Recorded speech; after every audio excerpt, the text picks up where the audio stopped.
तो आज आज क्या दीपसा के दो दिन का चैलेंज से भी मतलब से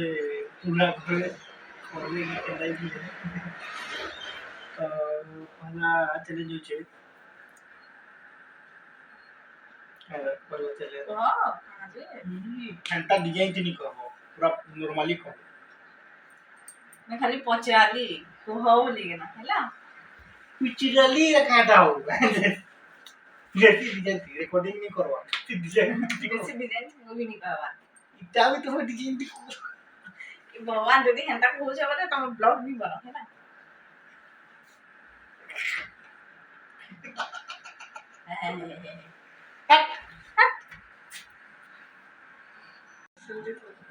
को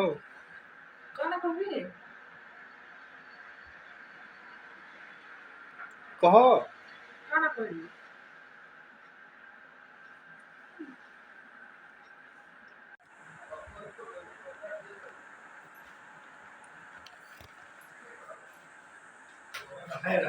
है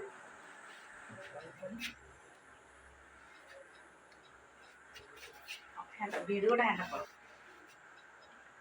तो एटा आमे बाहरनु पार्क के बुली के बहुत दिन के जगह करथिले 3 मास हे गला पूरा बुलेनियो कहबी ना जे तो 3 मास ही होला से मोर बिल्कुल तुम्हें तो आर्टिफिशियली कहसो और केता कहबी नो केता कहबी नॉर्मली कथा लगे जानी नहीं हमरे काटो नॉर्मली तो चलनो हमें बुली के पार्क के दादा भी आसी गेला ना बहु करे आसी गेला ना बहु एटा तरबूज खाई इडी खाई नो नहीं जाबो हां आई कि बाहर मो एटा हेलो गाइस इन कहनी बहुत बहुत धन्यवाद वीडियो के लास्ट तक देखवार लगी इधर फुल वीडियो बहुत जल्दी आसीबा तो सब्सक्राइब करूँ लाइक करूँ और शेयर करूँ समस्त करने के